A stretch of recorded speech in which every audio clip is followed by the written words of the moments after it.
Olá, pessoal, sejam bem-vindos a mais um podcast Clube Criminal, o seu podcast que acontece toda segunda e quarta-feira, gravado ao vivo pelo Instagram, com replays no YouTube e no Spotify. Você pode acompanhar na onde você estiver, e eu sempre peço isso, se você está vendo pelo Spotify, aí tira um print da sua tela e posta pra gente saber que você está vendo pelo Spotify, incentivando a galera aí a assistir. Hoje nós temos uma temática que a gente gosta muito de fazer, que é tema livre, perguntas e respostas. Nós abrimos a nossa cachola para te ajudar na sua problemática. E lembrando que perguntas que são de um processo específico, a gente vai responder em aberto, até porque a gente não conhece o seu caso específico, a gente não sabe quais são as testemunhas, o que aconteceu de prova, a gente não sabe a fundo, então a gente não pode dar uma consultoria, mas a gente pode te ajudar a pensar sobre a temática que você colocar. Como é que eu faço para perguntar? Para perguntar, você tem que estar ao vivo com a gente aqui no Instagram. Muita gente nova que nunca tinha participado aqui hoje ao vivo com a gente, sejam todos muito bem-vindos.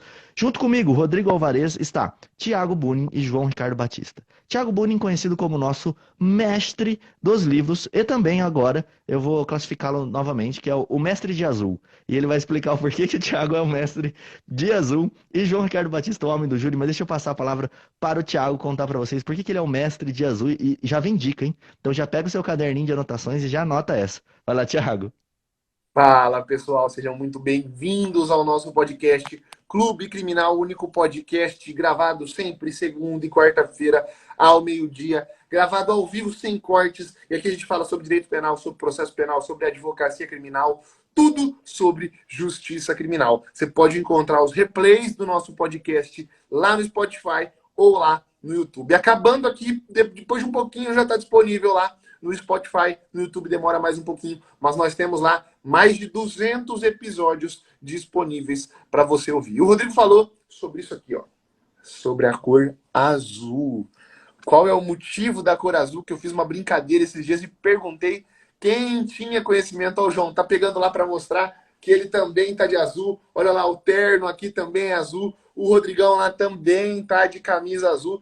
E é o seguinte, ó, goste você ou não, dá uma olhada aí depois no Google e você vai ver que a psicologia cognitiva vai dizer que azul é a cor do convencimento. Azul é a cor do convencimento. É uma cor que passa seriedade, sobriedade. É uma cor que deixa as coisas mais leves a depender do tom que você utiliza. Mas, para a gente que é advogado, né? Para nós que somos incumbidos da arte de convencer, saiba que azul é a cor do convencimento. Então, em dias importantes, quando vocês olharem nos meus stories e me veem aí que eu tô de gravata azul, terno azul, é porque é um dia importante. Eu tô precisando convencer alguém naquele dia, beleza? Então, lembre-se disso. Azul é a cor do convencimento. Se tiver que escolher a cor da gravata, a cor do terno, a cor do terninho, meninas, a cor da camisa para você usar em um dia importante, um dia de júri, um dia de sustentação oral, em um dia de uma audiência importante, utilize da cor azul. Não é não, João? É isso aí, galera. Muito bom dia a todos que estão nos assistindo ao vivo e boa tarde, boa noite, boa madrugada para você que está aí no replay do Spotify, no YouTube. Vocês que estão aqui pela primeira vez, tantas pessoas colocaram eu aqui nos comentários. Eu fico muito feliz por saber que nós temos novos,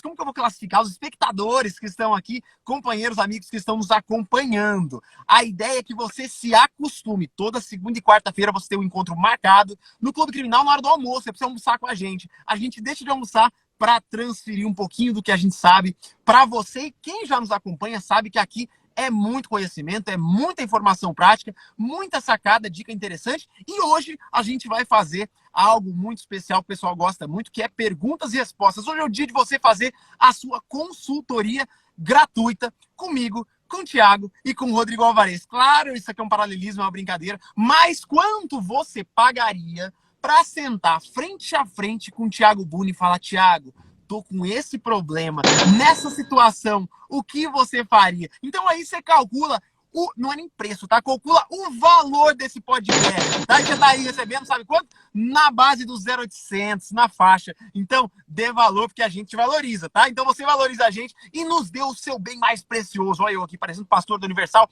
pedindo para que você nos dê o seu tempo. Nada vale mais que o seu tempo. Eu quero você conosco aqui nessa uma hora que vai passar rápido, vai ficar corrido, e eu tenho certeza que você vai sair muito agregado depois desse nosso encontro.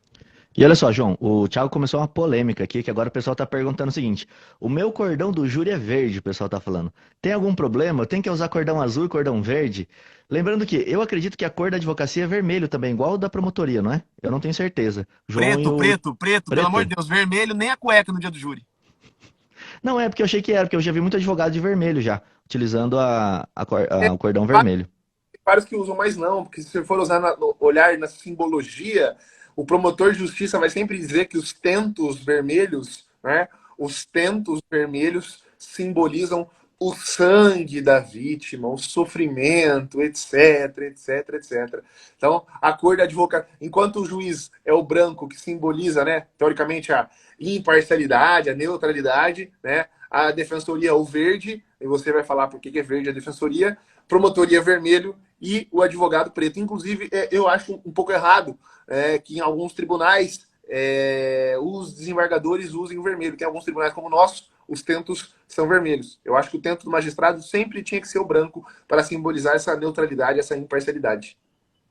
A gente fala, Thiago, que o verde é a cor da esperança. Então, quando O tá lá verde e é o da promotor usa defensoria. isso, nossa aqui da defensoria, então quando o promotor fala que ele é vermelho porque representa o sangue da vítima, a gente tem essa sacadinha na defensoria de falar, olha, verde é o verde da esperança, a esperança de que vocês não só julguem este caso, não só vejam, mas vejam com olhos de quem quer ver, ouçam com ouvidos de quem quer ouvir. Ó, mas já fica a dica. Ô, Rodrigo, e já que você soltou essa, que olha só, isso aqui é coisa de tribuno, tá? Isso aí você tem que ir pro seu caderninho. Vou falar uma frase que eu sempre falo em júri também, que é muito especial, que tem muito a ver com isso que você disse, que é o pior cego não é aquele que não quer ver, é aquele que vê só, aquele que vê só o que quer. Esse é o pior cego. Exatamente. Pessoal, já vou escolher a primeira pergunta aqui. Deixa eu pegá-la aqui, porque ela foi uma pergunta bem interessante e muito votada. Então, você que está ao vivo com a gente, vote nas perguntas ou faça a sua, tá? Que a sua também pode ser votada lá. E a pergunta foi o seguinte, ó. Em reconhecimento por foto em sede policial, vítima reconheceu por foto, mas não reconheceu pessoalmente. A pessoa continua a responder o processo? Essa foi a pergunta. A pessoa continua a responder o processo? Eu acho muito interessante porque abre margem para a gente falar um pouquinho sobre reconhecimento, né? Reconhecimento, eu vou dar o meu pitaco aqui, depois eu já jogo para o Thiago e para o João. Ele é um dos pontos que está em moda, vamos dizer assim, que está sendo muito debatido. Não gosto de usar essa palavra moda, mas está sendo muito debatido ali no STJ. E essa é uma oportunidade para você levar o seu processo até lá e ter o processo analisado e de uma forma positiva conseguir o resultado, pelo menos por enquanto. Por enquanto, a jurisprudência eu espero que não mude, mas a gente sabe que jurisprudência pode mudar a qualquer momento. Ela é muito favorável a que o correto seja feito. O que é o correto, Rodrigo? Que você pegue os rigores que a lei impõe para que um reconhecimento seja feito, já que aqueles rigores não estão lá à toa, eles foram escolhidos porque você precisa de uma segurança e porque o reconhecimento é falho em uma grande maioria das vezes, tá? Isso através de pesquisas. O reconhecimento é uma das provas mais falhas que existem. Então, existem critérios que têm que ser obedecidos. Tudo bem que o STJ deu uma largada nesses critérios e entendeu que por foto também pode ser feito desde que siga os mesmos procedimentos do é, reconhecimento presencial, pessoal, você chama lá como você quiser. E aí, o que eu quero chamar aqui a atenção dessa pergunta, que ela foi muito interessante, é: quando eu tenho um reconhecimento, se eu invalido essa prova, eu invalidei o processo? Eu consigo pedir o trancamento do inquérito, trancamento do processo, por conta de uma invalidade de um reconhecimento? E a resposta aqui é o depende, claro, do direito, mas provavelmente não. Por que não, Rodrigo? Porque provavelmente não tem só essa prova. Não é uma prova cabal que eu consigo, tirando o reconhecimento, acabar com toda e qualquer prova que tenha dentro do processo. Então, sempre que você pensar em trancamento do processo, que foi a pergunta que consigo acabar com o processo por conta disso? Não, você tem só uma prova mais fraca. Se a pessoa reconheceu por foto, mas não reconheceu pessoalmente, o reconhecimento pessoal ele seria, na minha visão, claro que o juiz vai valorar isso com a visão que ele tiver, a valoração da prova para ele é livre, desde que fundamentada, mas na minha visão, o reconhecimento pessoal ele é mais importante do que um reconhecimento por foto. E se no reconhecimento pessoal a pessoa não conseguiu distinguir, não conseguiu falar quem é o autor do crime, mesmo tendo reconhecido por foto, isso descredibiliza ainda mais essa prova. Agora o que eu tenho que olhar é quais são as outras provas que existem no processo. Diferente é o encontro da droga. Quando há o encontro da droga pelo policial que arrombou a casa, chutou a porta, entrou de uma maneira ilegal dentro da residência, o encontro da droga está viciado. E a única prova daquele processo que aquela droga existe é o encontro dela. Porque se eu tirar o encontro dessa droga, eu não consigo provar de outra forma que aquele réu específico, aquela droga específica estava sendo utilizada. Claro que tem muito juiz que está aceitando aquela acusação no momento em que o réu é pego com uma quantidade de droga na rua, o policial leva ele ilegalmente para a residência para poder achar mais droga lá dentro. E acha. Esse encontro da droga está sendo retirado do processo. Mas aquele primeiro momento que o réu estava com a droga lá atrás, aquele primeiro momento que o policial abordou ele na rua, em muitos casos estão sendo considerados válidos. Claro que eu tenho que ver também como foi essa abordagem. Mas estão considerando que é válido aquele primeiro encontro da droga e o processo está continuando por conta disso. Então não é uma regra que eu estou falando para você. Só quero que você entenda que, para trancar a ação, eu tenho que ter... Inclusive saiu recentemente uma decisão da STJ falando quais eram, do Schietti, falando quais eram os pontos específicos para eu poder trancar uma ação penal. Eu achei bem interessante, eu vou buscar a decisão aqui para vocês e eu já falo quais são os pontos. Quem quer falar? Thiago, João? Não, só quero Os concluir. dois. Eu quero que o Thiago arremata aqui, porque eu vou dar os pitacos ali. O Thiago ele vai dar aula depois. Vai ter um momento palestrinha do Thiago. João, eu tô preparado. Dá 50 centavos aqui de duas Hoje coisas eu tô que eu quero preparado pro pontuar. momento palestrinha, viu? Mas pode falar. Vamos lá. Primeira coisa, galera. Uma discussão um pouco mais, assim, digamos, semântica desse termo trancar ação ou trancar processo, a gente tem que lembrar o seguinte. O direito de ação, ele é indiscutível. O Ministério Público, a acusação, tem o direito de ação. Então, dificilmente você vai trancar a ação. A busca é por trancar um processo que não deveria acontecer e tal. Então, começa a primeira sacadinha aí. Então, às vezes, você já tem esse conhecimento a mais. Agora, para além disso, tô aqui com esse livro na mão, tá? Livro Reconhecimento de Pessoas Não Pode Ser uma Porta Aberta para a Seletividade Penal, da Janaína Matida. E olha que dado interessantíssimo ela traz. Ela fala que, segundo o projeto Innocence Project, diz que 70% dos casos de revisão criminal por falsas condenações são advindo de reconhecimentos errados. Cara, você tem noção do que é isso? 70% dos casos onde há uma revisão criminal se deu por falso reconhecimento. Eu acho esse dado assim, ó, assustador. É um negócio assim de alarmar mesmo. Agora, você que é advogado sabe dos requisitos do artigo 226, e agora eu nem vou entrar na parte dogmática, porque nós chegamos no momento tão esperado, no momento tão aguardado, que é o momento palestrinha do Thiago. Solta a vinheta, Rodrigo!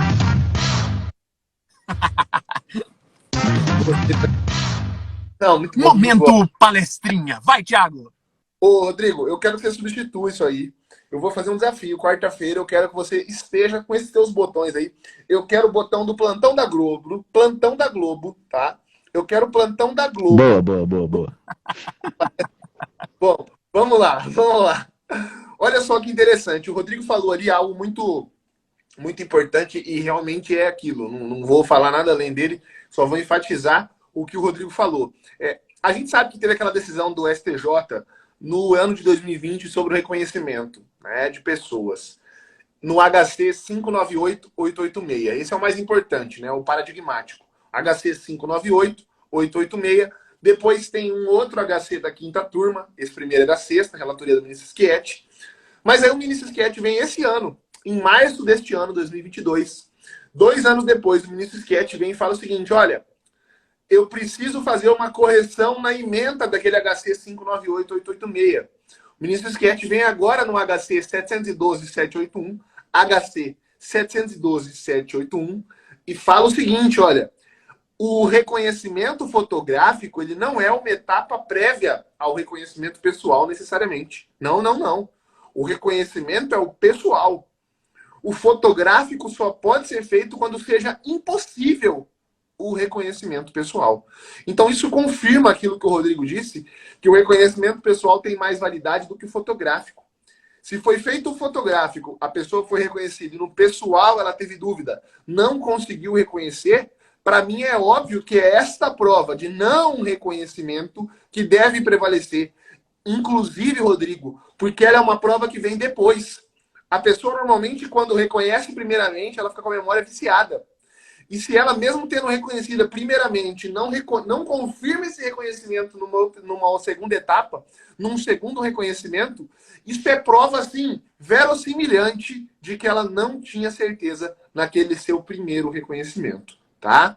E aí, uma outra coisa que o Rodrigo falou, e esses dias eu estava catalogando toda a jurisprudência do STJ sobre reconhecimento de pessoas depois desse HC 598-886, tá? E tem vários casos em que o STJ fala, olha, aqui é diferente. Neste caso aqui não dá para absolver. Por quê?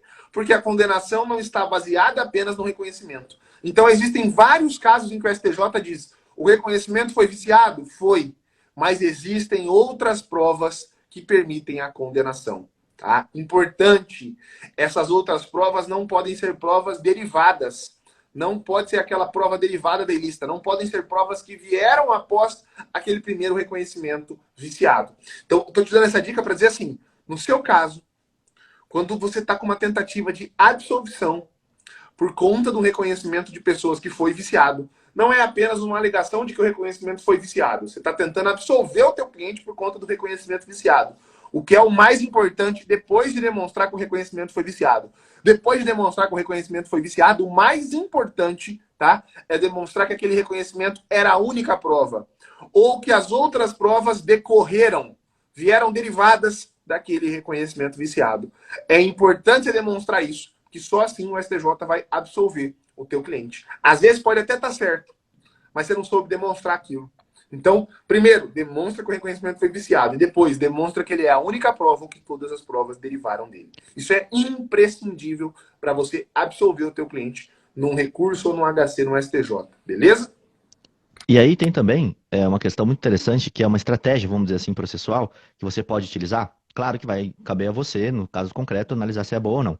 Que é, você faz uma preliminar, falando que esse reconhecimento é inválido, mas você não precisa ir tão a fundo assim, nesse momento processual. Você só vai pedir para o juiz, olha, não reconheça, ou tire esse reconhecimento do processo. Se o juiz já quer condenar ele por alguma forma, ele não vai tirar esse reconhecimento, porque ele está querendo, inclusive, sustentar em cima desse reconhecimento a sentença dele. E você deixa isso acontecer, não precisa brigar muito por conta disso. Porque na apelação, aí sim, se o juiz fundamentou a sentença de primeiro grau no reconhecimento, e ele falou, o reconhecimento é o que demonstra o que ele fez, porque a vítima reconheceu ele. E aí, lá no STJ, lá no TJ, num grau acima, vamos dizer assim, você consegue anular esse reconhecimento, aí sim reconhecendo que ele foi viciado, e você já pediu isso dentro do processo. Só que você não pediu com tanto afinco assim, vamos dizer. Você deixou para explorar mais essa situação, trabalhar melhor ela em segundo grau. E você deixou o juiz fundamentar. Você ganha, entre aspas, uma força para mudar essa sentença. Porque se a sentença se baseou no reconhecimento, aí sim, você tem uma prova viciada que está baseando um processo. E talvez o juiz, naquele momento, ele queira só condenar com base nisso. Ele vai esquecer de analisar tão profundamente as outras provas. Já que tem um reconhecimento, para mim tá bom, já vale. Se ele fizer isso, vai ser um baita de uma estratégia processual. Pode dar errado? Pode. O juiz pode ir lá fazer o que ele tem que fazer, que é fundamentar não só no reconhecimento, mas em todas as outras provas. Ele pode tirar aquele reconhecimento fora, sabendo que o tribunal vai anular aquela prova e fundamentar nas outras provas, e aí você deu um tiro no pé. Mas, não que deu um tiro no pé, né? Você já conseguiu o que você queria, que era tirar o reconhecimento, só que o juiz fez a sentença dele de uma maneira mais aprofundada nos outros pontos, nas outras provas, e aí dificulta um pouco. Por isso que a gente fala que o processo sempre é uma análise sua. A gente pode dar ideias, mas a análise da prova sempre vai ser sua, né? Pode falar, João, que depois eu quero mostrar aqui até uma decisão aqui. Pode falar.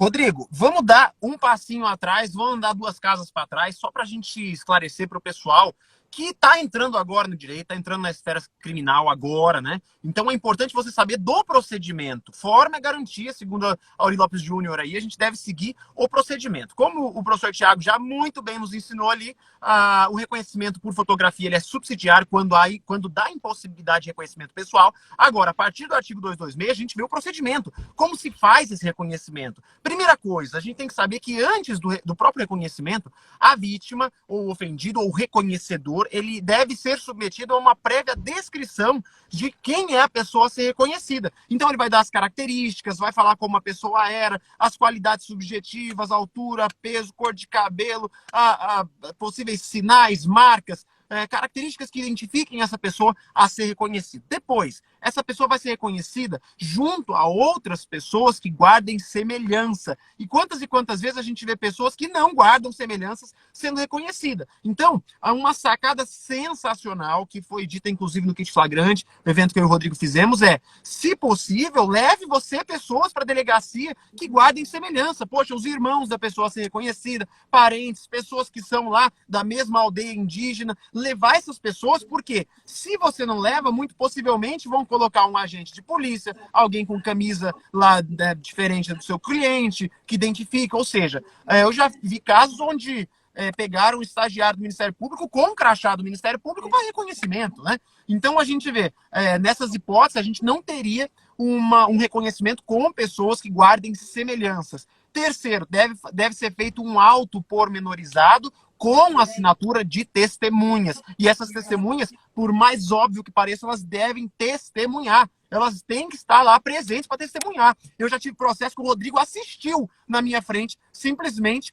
aquela pessoa que redigiu o laudo falou: não, as testemunhas não testemunharam, não, é mera formalidade. Depois eles assinaram. Então, assim, a gente vê que esses detalhes, eles invalidam um laudo de reconhecimento e são, claro, uma forma equivocada e viciada de se produzir um reconhecimento, seja em sede de delegacia ou não. Show de bola. Deixa eu pegar aqui e mostrar para vocês, então, pessoal, o que eu estava falando antes. É esse número aqui de HC, ó, que está na tela para vocês, tá? Na verdade, é o agravo regimental no habeas corpus, número 651385 do Paraná. 651385 do Paraná. Ele é muito recente, tá? Ele é de agora, 2022, do mês, acho que 6, se eu não me engano. Daqui a pouco eu olho para vocês. E o mais interessante aqui é que o Sketch colocou aqui, ó, o que você precisa para trancar uma ação, como se fosse isso. Os requisitos, vamos dizer assim, ele delimitou alguns. Ó, conforme reiterada a jurisprudência dessa corte, o trancamento do processo em habeas corpus, ou no recurso ordinário a ele correlato, pode ser medida excepcional. Por ser medida excepcional, somente é cabível quando ficarem demonstrados, número 1, maneira inequívoca e a melhorar a atipicidade da conduta, absoluta falta de provas da materialidade do crime e de indício de autoria, ou a existência de causa extintiva da punibilidade. Então ele acaba limitando a esses 3 pontos aqui, basicamente, né? Então, quando você vai pedir um trancamento, nem precisa saber muito se é jurisprudência, só para você saber isso. Você precisa de alguma forma demonstrar que aquela era a única prova que existia no processo, de que aquela pessoa fez aquilo, não tem outras provas. Se tem alguma discussão, se dá margem para discussão probatória, é direito do Ministério Público fazer um processo para que ele consiga juntar mais provas. Se aquela não é suficiente, ele tem o direito de fazer mais provas. Então você só vai acabar com aquele processo quando você tiver uma causa extintiva de punibilidade, uma absoluta falta de prova da materialidade do crime ou de indício de autoria e, de maneira equívoca, no primeiro lugar, a atipicidade da conduta. O crime é atípico, não tenho prova nenhuma, não tem como eu ter prova nenhuma daquilo, ou existe uma causa extintiva. Se não for isso, não dá para trancar a ação penal. Beleza? Deixa eu buscar outra pergunta aqui. Pode repetir o número do processo? Posso, vou repetir, mas esse aqui é só para você estudar, tá? Não vai adiantar muito você juntar ele. A não ser que você tenha um caso desse e você queira fundamentar nisso. Pode falar, João.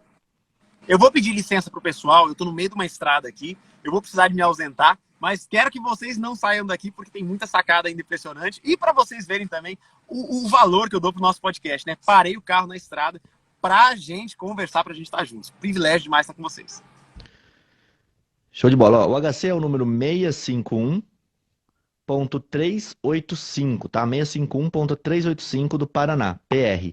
Beleza? 651.385 do Paraná. Quem quiser, coloca aí no comentário para mim, quem puder, coloca aí no comentário para mim pra gente deixar fixado. Deixa eu buscar outra pergunta aqui.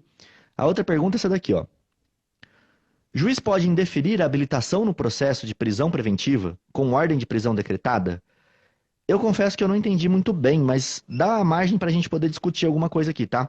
Eu acredito que você esteja pela vítima nesse processo, porque a habilitação no processo, ela vai acontecer pela vítima. Não sei se você estava querendo falar em uma habilitação, talvez, pelo... Eu acho que ela tá dizendo, que o Raimundo está dizendo o seguinte, o Rodrigo, tem um pedido de prisão preventiva contra um cliente dele e ele juntou procuração pedindo para ter acesso. Só que, eventualmente, não foi cumprido ainda esse mandado de prisão preventiva. Então, por isso, esse procedimento podia ser sigiloso. Né? Uhum. Aí... Vamos abordar das duas formas, aí resolve. Beleza.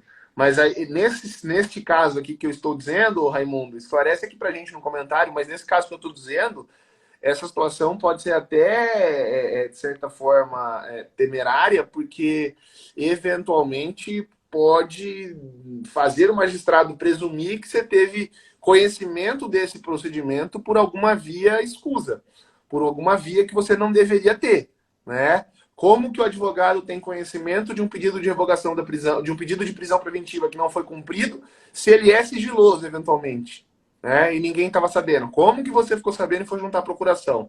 Então, isso é algo que você realmente tem que ter uma cautela. E eu já vi algumas situações, tá? Diferente dessa que eu narrei aqui, mas eu já vi situação até de caso que eu atuei de deflagração de operação. Deflagra uma operação, tem mais de um mandado de busca, mais de um mandado de prisão preventiva, e é cumprido só parcialmente. Só algumas pessoas são presas. Só algumas pessoas são localizadas, tá? E aí? Você pede para juntar a procuração, porque você toma conhecimento a partir de algum colega, a partir de algum outro advogado que já teve acesso a um mandado daquele processo e junta a sua procuração. E aí eu já vi caso do juiz não querer dar acesso a nenhum advogado, alegando que as medidas não tinham sido concluídas. Alegando que as medidas não tinham sido concluídas, tá?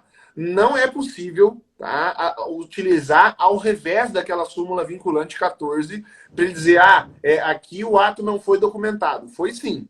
E se a diligência não foi concluída contra todos e o juiz quer manter em sigilo alguma parte relacionada, por exemplo, o nome das pessoas que ainda não foram presas, aí cabe ao juiz e à sua serventia, ao seu cartório, mandar tarjar o processo naquilo que seja sigiloso em relação a pessoas que não foi cumprido ainda, tá? Cabe ao juiz mandar tarjar. Ele não pode cercear a defesa de quem já teve a prisão preventiva cumprida. Imagina, seu cliente já está preso e você não consegue fazer um HC porque as diligências não foram cumpridas em relação a outros correios e por isso o juiz não te dá acesso. Não pode. Eu já entrei com HC por conta disso e ganhei no tribunal, tá? Eu vi aqui o Raimundo falou nos comentários, o Rodrigo, que ele teve acesso ao número do procedimento por uma certidão juntada em um outro processo, tá? Aí, Raimundo, acho que o juiz não tem nenhuma possibilidade de eventualmente negar acesso a você ao procedimento relacionado ao teu cliente. Porque se estava disponível numa certidão em outro processo, não é uma informação sigilosa. Você tem que poder, sim, ter meios para combater aquilo. Não dá para usar novamente a súmula vinculante 14 ao revés, porque aquilo não é uma informação que não foi documentada. Ela está no papel, ela está no procedimento. Se a ordem não foi cumprida ainda, não interessa. Não tem nenhuma previsão legal para evitar, para cercear o advogado de ter acesso a processo relacionado a procedimento de réu foragido. Beleza? Rodrigo, a outra... Show de bola. A outra possibilidade que eu falei, o Raimundo já esclareceu que era essa do Thiago mesmo, tá? Então ele estava pedindo habilitação como advogado, mas a habilitação normalmente a gente usa o termo, né, vamos dizer assim, quando a gente está pela vítima. E aí você pede habilitação, porque é só uma questão um pouco técnica, porque aí vai ter um procedimento de habilitação. Se não for processo de violência doméstica, você precisa realmente pedir para o juiz para poder habilitar como assistente de acusação. E aí o juiz pode negar? Ele pode falar, olha, você não pode entrar como assistente de acusação. Mas ele só pode negar se for alguma questão legal. O Ministério Público não tem uma escolha de falar, olha, eu não quero um assistente nesse processo. Ele não pode fazer isso. O que ele pode fazer é, legalmente falando, o assistente de acusação não cumpre um dos requisitos. Por isso que eu não quero que ele esteja dentro do processo. Era só isso que eu ia falar por conta do termo habilitação. Se for processo de violência doméstica, é ainda mais amplo. Você pode entrar sem pedir para o Ministério Público. Esse é o entendimento. Claro que você vai ter que brigar com isso, mas é um entendimento mais tranquilo de se conseguir. Você vai ter que brigar para poder falar justamente isso. Olha, eu sou advogado da vítima, eu estou entrando no processo e a própria Lei Maria da Penha me dá a capacidade de entrar no processo. Eu não preciso me habilitar nele. Era só esse ponto. E aí, Thiago, só quero complementar mais uma coisa que você falou, que é, o que é o mais importante nisso, pessoal? Você deixar evidente o prejuízo para o seu cliente. Deixe evidente o prejuízo para o seu cliente. Se for necessário, peticione no processo, dizendo, olha, meu cliente já foi cumprido o mandado de prisão contra ele, na hipótese que o Thiago falou, porém, mesmo cumprido o mandado de prisão contra o meu cliente, não está sendo me dado acesso para mim no processo. Isso causa o seguinte prejuízo: eu não consigo manejar habeas corpus, eu não consigo defender o meu cliente, ele está preso sem eu conseguir saber o motivo. Deixa isso evidente no processo. Porque, Rodrigo, lá na frente, quando você alegar uma nulidade, essa nulidade já está provada aqui atrás. Tá? Então você vai conseguir fazer o link, você vai conseguir demonstrar que, olha, existe uma nulidade, existe um prejuízo ao meu cliente, que é o que o STJ pede tanto. Cara, qual o prejuízo do seu cliente? Olha aqui, eu não consegui fazer isso, isso ou aquilo. Então esse procedimento foi viciado, que era inclusive a liberdade dele, porque ele ficou preso 10, 20 dias sem eu conseguir fazer um pedido de habeas corpus, por exemplo. Então é você saber utilizar dessa nulidade a favor do seu cliente. Deixa eu escolher outra aqui. Tô pegando as mais. Nem tô olhando, tô pegando as perguntas mais votadas aqui. Vamos lá, desafio, perguntas mais votadas. Qual a melhor forma de fundamentar a tese do flagrante forjado? Fundamentar, eu acho que não é tanto problema, né, Thiago? O problema maior é você comprovar. Mas eu acho que é nesse sentido Sim. que ele quer saber aí, o Lucas. Lucas, a gente até já comentou esse tema aqui num outro podcast, né? A diferença de comprovar o flagrante forjado e de comprovar o flagrante preparado, tá? O flagrante forjado, para você comprovar ele é muito complicado, porque você vai precisar ter algum tipo de filmagem ou algum tipo de testemunha que consiga comprovar que aquilo foi um flagrante forjado. Eu só vejo duas possibilidades de se comprovar o flagrante forjado. E aí, lembrando, né, para que não se confunda o flagrante preparado, provocado, né, com o flagrante forjado. O flagrante forjado é aquele que não há nenhum tipo de ação, não há nenhum tipo de conduta. É plantado o crime, né? Então é aquele exemplo mais costumeiro da guarnição policial que não localiza a droga e coloca uma droga na casa do sujeito, tá? Neste caso, para comprovar isso, você precisaria ou de testemunha ou de filmagens, que seria mais ideal, tá? Uma dica que a gente sempre dá para os colegas que são advogados e vão acompanhar alguma busca domiciliar ou algum cumprimento de mandado de busca e apreensão em alguma residência é pedir para a guarnição, né, avaliar, analisar cômodo por cômodo, tá? Porque assim você sempre vai estar em conjunto, junto com eles ali, evitando que algo seja plantado, que algo seja forjado, tá? Porque aqui a comprovação é muito difícil se você não tiver uma testemunha no local que veja que aquilo foi plantado, que houve uma forja, ou uma gravação, ou uma filmagem. Bem difícil, tá? Show de bola, concordo em gênero, número e grau. O mais difícil é provar mesmo, você conseguir. Então, por isso que você vai filmar todos os atos. Por isso que a gente deu aquela dica de, no momento do flagrante, mesmo que você não conseguir fazer o flagrante em loco, de ir lá no local naquele momento, você sempre está em duas pessoas, e uma delas ir para a delegacia e a outra ir para o local do fato, aonde aconteceu aquele flagrante. Para ela poder filmar, para ela poder tirar foto, para ela poder ver se ainda tem algum vestígio ali, se tem alguma testemunha. Você fazer investigação criminal. Se você for esperar o delegado fazer isso, ele não vai fazer, ele está procurando. A intenção da polícia é encontrar quem cometeu aquele crime. Não é absolver o seu cliente. A sua intenção é essa. Ela está tentando encontrar quem é o autor do crime. E essa é a função dela. Ela não vai tentar fazer prova para absolver o seu cliente. Ela vai tentar fazer prova para encontrar se o seu cliente é ou não o autor do crime. Então, por isso é importante você ir. Não você, né? O advogado vai para a delegacia. Até porque tem atos privativos do advogado que só podem ser feitos por ele na delegacia. Agora, o teu sócio, que pode ser um advogado ou sócia, o teu estagiário, a pessoa que você determinou para fazer isso, que não precisa ser nem do direito, pode ser um bacharel. Quanto mais ela souber do direito, melhor, claro. Mas ela pode ser um detetive particular, alguém que trabalhe junto com você. Essa pessoa já vai direto lá, ela vai ser ensinada por você para poder ter o olhar correto. O que ela precisa ver naquele momento? O que ela precisa encontrar ali? Câmera, ver se alguém viu, ver se tem testemunha, ver se tem porta arrombada, ver se tem algum vestígio, ver como é que é o local. Porque as pessoas falam, olha, no local onde ele foi pego é um local de venda de drogas. Tá bom.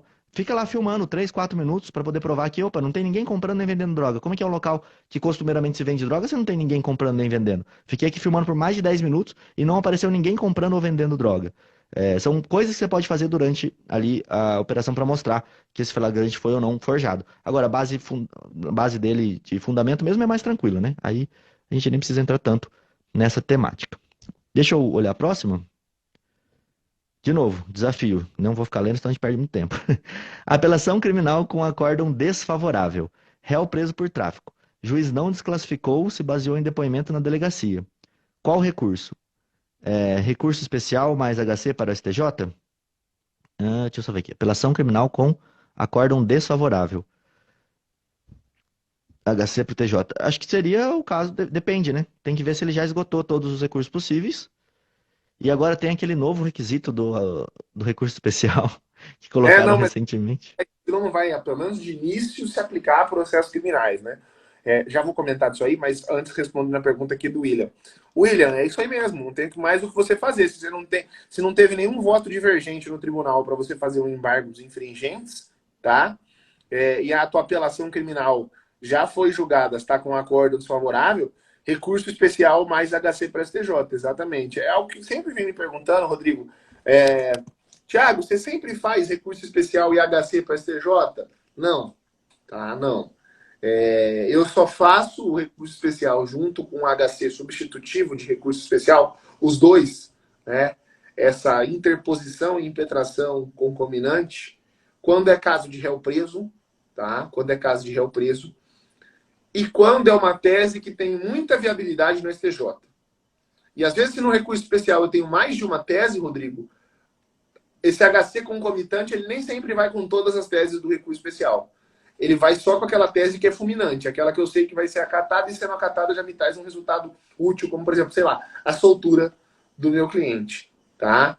Porque você acaba prejudicando, eventualmente, o teu recurso especial. Se esse HC cai numa quinta turma com um relator que não vai dar provimento de ofício a esse habeas corpus, é perigoso ele não conhecer, e na hora que chegar o teu recurso especial, eles julgarem prejudicado, porque já há litispendência, porque a matéria já foi apreciada e etc. Às vezes eles apreciam sem querer apreciar e julgam que entraram no mérito, e depois não conhecem do teu recurso especial, por entender que a matéria já foi julgada.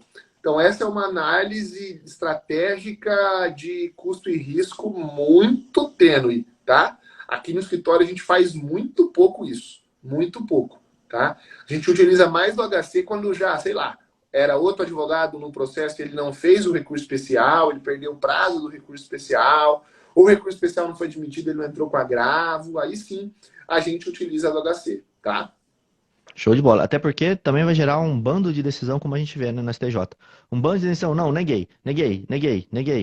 Porque você tá pulando uma etapa, você tá fazendo um recurso errado.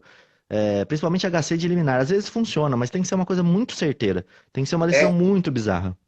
e eu já vi advogado tomar esculachada no meio da sessão do STJ, porque tinha entrado com recurso especial com HC para tratar do mesmo tema, e aí gera prevenção, vai para o mesmo ministro, e o cara dá né, vai se queimando, vai se queimando. Não era para ser assim, mas acontece. Quer comentar um pouquinho sobre esse pré-questionamento? Quer falar um pouquinho disso, O desse pessoal novo, né? está com uma nova disposição do artigo, uma emenda constitucional, o governo deu para fazer emenda constitucional no último ano de governo, né? E aí fizeram lá, foi super rápida a aprovação, né, dessa PEC dos recursos, PEC, esqueci o nome que deram a PEC, é PEC da repercussão, né, PEC da viabilidade, pesquisa aí para mim, Rodrigo. Mas o artigo 105 agora o artigo 105 da Constituição Federal, onde tem a previsão lá no inciso 3 do recurso especial, trouxe uma exigência do que, Rodrigo? PEC da relevância. PEC da relevância.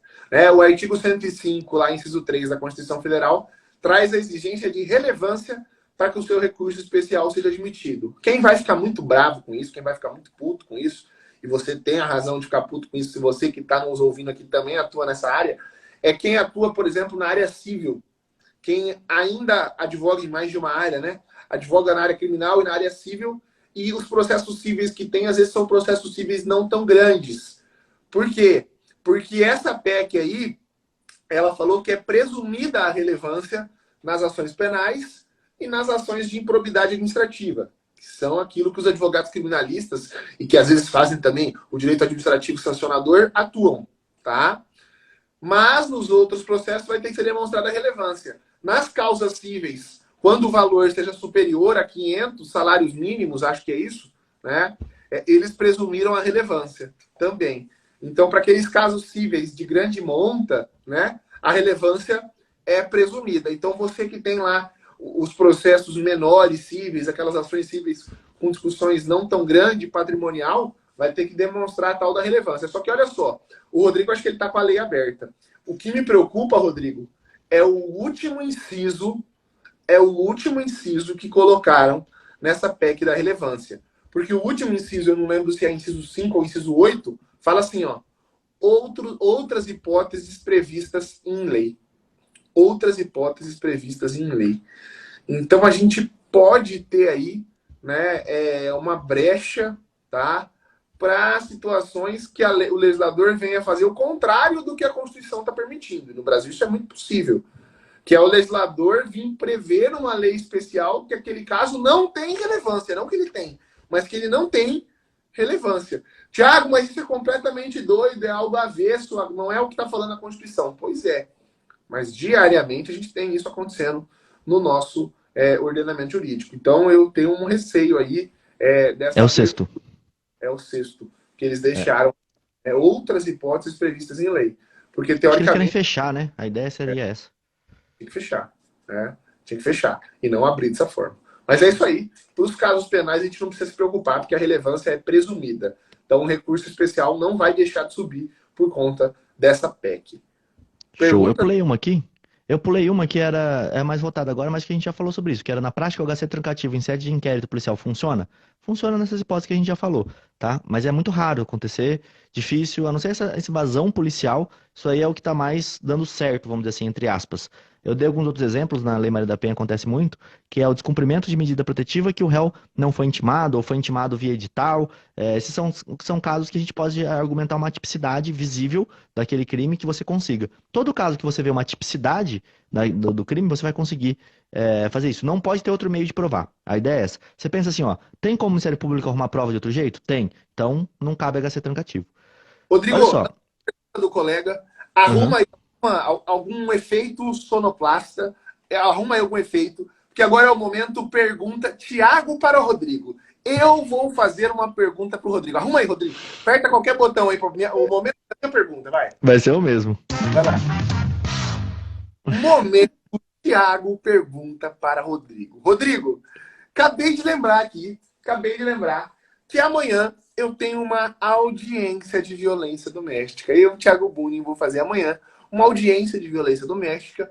E o crime imputado ao meu cliente é descumprimento de medida protetiva. Descumprimento de medida protetiva.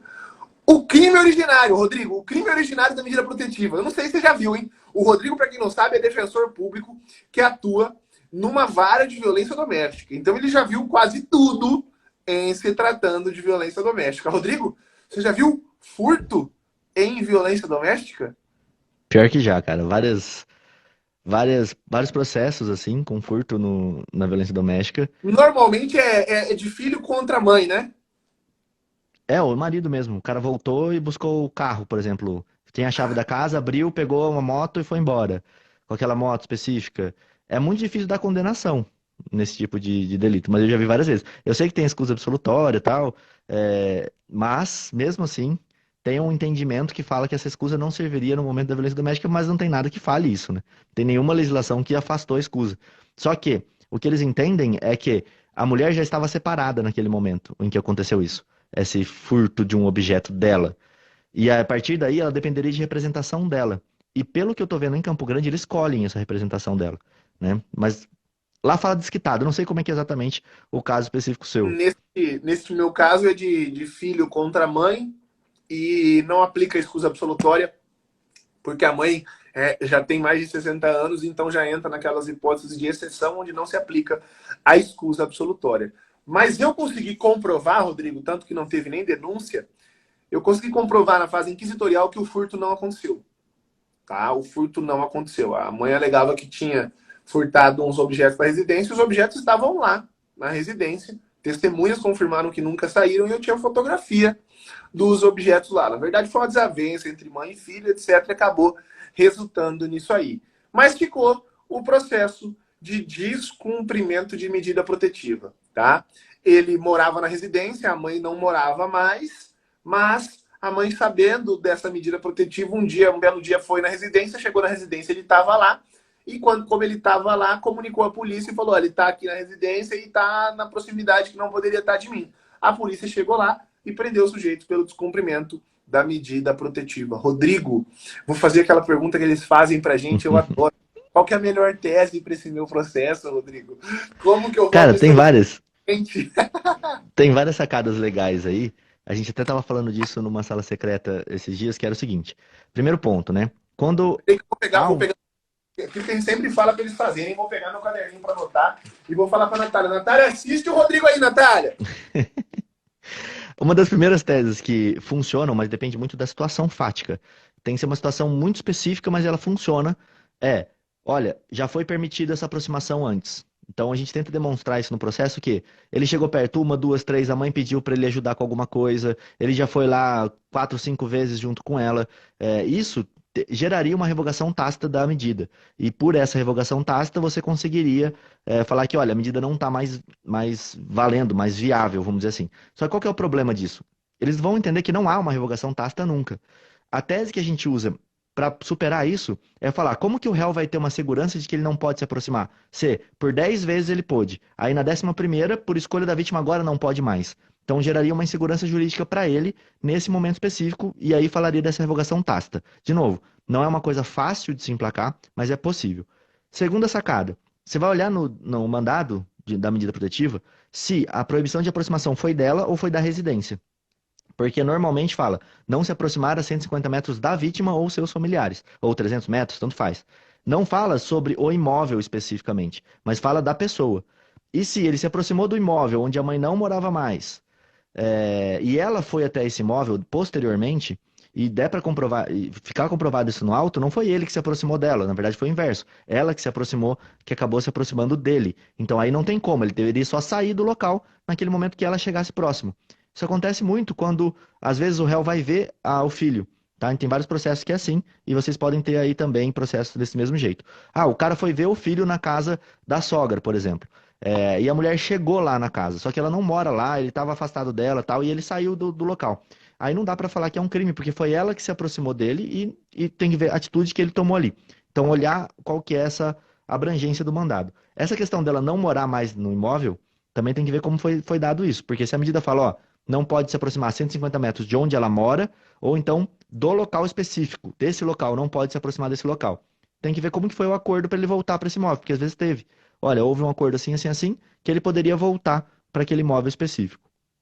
E acho que a última coisa é ver o prazo, né, que eu sempre faço, que eu tô lembrando aqui agora, é ver o prazo da medida protetiva. Essa medida tem que ter um prazo, normalmente aqui em Campo Grande, o prazo é de 1 ano ou 6 meses, dependendo do tempo de validade da medida protetiva. Tem que ver se está dentro ou não desse prazo específico ali de 1 ano. Lembrando que a revogação automática que acontecia na pandemia, o réu precisa ser citado, tá?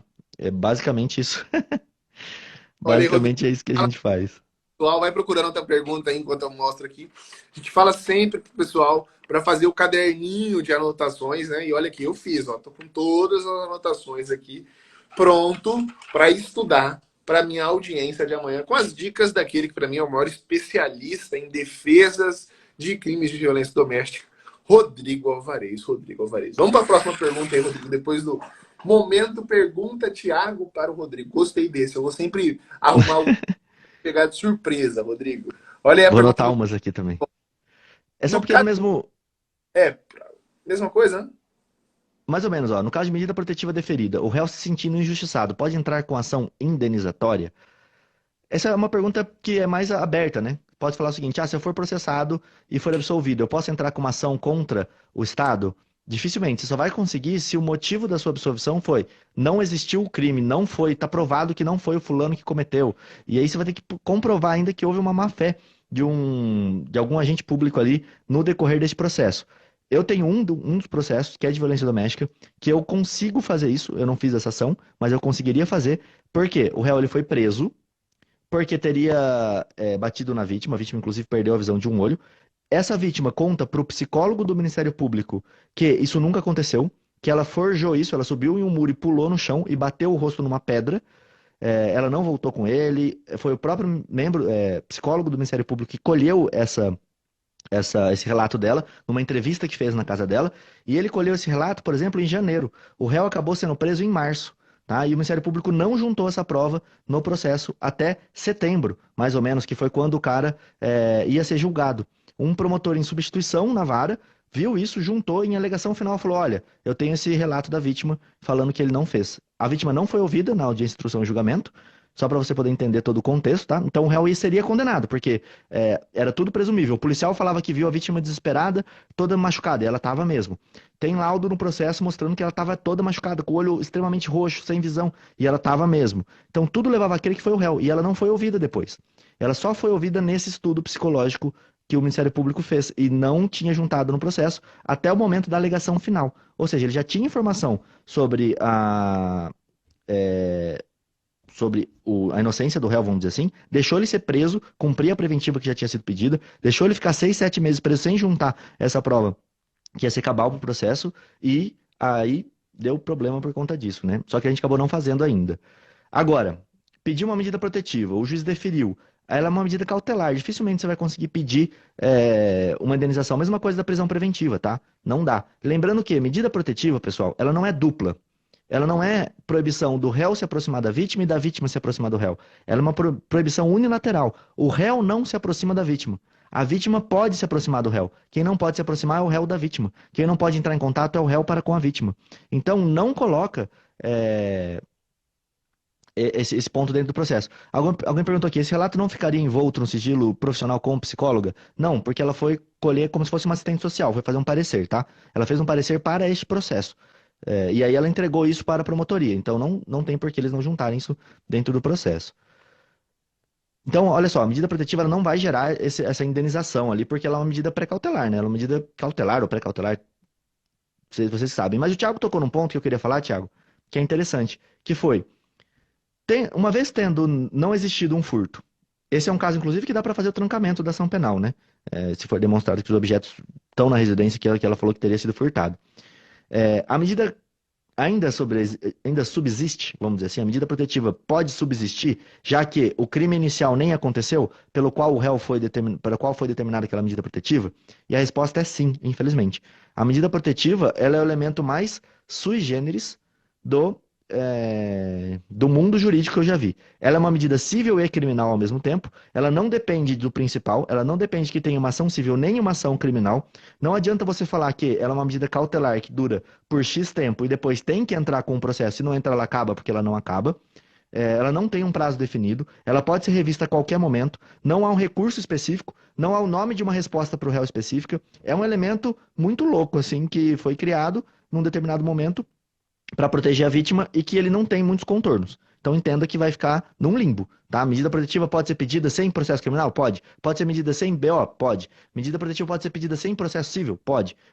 Ela anda sozinha, entendeu? É muito louco isso, né? Pode falar, Thiago. Exemplo, Rodrigo, que eu acho que eu já te contei esse caso, foi um cliente meu que ele teve medida protetiva decretada porque ele encaminhava flores para a ex-namorada. Né? Ele e a ex-namorada terminaram, ele não se conformava com aquele término, mas ele não foi agressivo, ele não ameaçou, ele não gritou, ele não xingou, ele não praticou qualquer ato de violência. A única coisa que ele fazia era mandar flores, uma por semana quase. Mandava uma flor por semana, né? E aquilo foi enchendo o saco, enchendo a paciência da menina, que acho que já estava em um outro relacionamento, etc e tal. E ela não sabia mais o que fazer, já tinha falado para ele que era o término, não tinha mais jeito, né? Eu brinco, o Thiago falou, e é exatamente isso, Thiago. Eu falo que ele teve a decretada por amar demais. Então ela foi, ele falou bem assim, na delegacia da mulher, ele falou, não sei mais o que fazer. Esse cara não para de mandar flor. Decretaram uma medida protetiva. Que ele não podia mais ter contato com ela e nem enviar objetos para ela, nada, né? Foi punido o último romântico, né? Eu acho que até quando fizeram no BO, constou na época perturbação de sossego, né? Hoje talvez poderia configurar o stalking. Eu acho que não, porque no stalking tem que ser uma perseguição violenta, com ameaças e etc. Não era esse o caso. Mas foi decretada a medida protetiva, Rodrigo, foi decretada. A gente tem um caso muito interessante, que é do Pix. O cara mandava Pix de 1 centavo o dia inteiro pra mulher. Se ele mas tinha separado dele. não é isso? Você me contou, acho que uma história mais ou menos assim, não era? Oi? Ele ameaçava daí porque no Não, Pix coloca o objeto da transação, não? não. Ele só mandava Pix o dia inteiro. Não parava de mandar Pix de 1 centavo. Mandava. E aí entrou com perturbação da tranquilidade. Você fica recebendo Pix toda hora. Mas de certa forma é. Então isso mostra que a medida protetiva realmente é autônoma, né? Ela É, realmente é autônoma, exato. depende de crime. Sempre que eu A tenho algum... gente ri, Thiago, mas você imagina o seguinte, todo dia É, chegar um vaso de flor no seu escritório.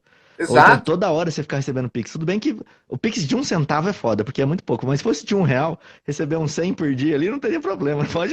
Pode mandar pra mim quem quiser mandar Pix aí que tá tranquilo. Esse é o meio que eu uso para explicar sempre para algum cliente que está indignado, doutor, mas essa medida protetiva eu não tenho o que fazer, etc. Eu falo, olha, eu já tive um cliente que teve medida protetiva decretada porque mandava flor, né? Então, assim, aprenda a conviver com a medida protetiva, não viole ela, porque aí sim você vai responder por um crime e aí é pior, né? Aí é Sim, muito...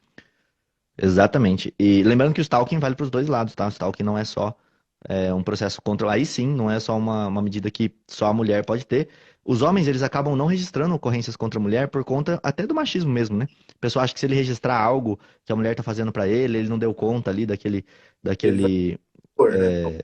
sim, exato. Então aí, enfim, não seria tão legal. Pessoal, chegamos aqui ao final do nosso podcast, 1 hora inteira pra vocês. Lembrando que nós temos outro podcast quarta-feira, tá? Comigo, com o Thiago, com o João. Já vou anunciar o tema aqui pra vocês, que a gente vai falar a segunda parte sobre prisões. A gente estava falando a primeira parte de prisões, a gente vai falar a segunda parte de prisões na quarta-feira, meio-dia, a gente vai falar sobre isso. E amanhã, terça-feira, 8h45, tem aula do Criminal na Prática, tá? Eu vou fazer uma aula, provavelmente eu vou falar de um HC com vocês. Vou mostrar um modelo meu que eu entrei esses dias, é um pedido na violência doméstica, inclusive, e a decisão dele, tudo, vou mostrar completo. Essa aula eu vou fazer sozinho, vou fazer solo, sem o professor João Ricardo, que está num júri, está indo para um júri, por isso que eles não estavam aqui também. Tiagão, valeu. Pessoal, quem não siga ainda, clica aqui em cima nesse botãozinho, tá? E quem tá ouvindo, o Instagram é Criminal na Prática e Thiago, @Thiago Buning, beleza? Só procurar lá que vocês vão achar. Thiago, valeu e até a próxima. Valeu, pessoal. Um abração. Tchau, tchau. Show!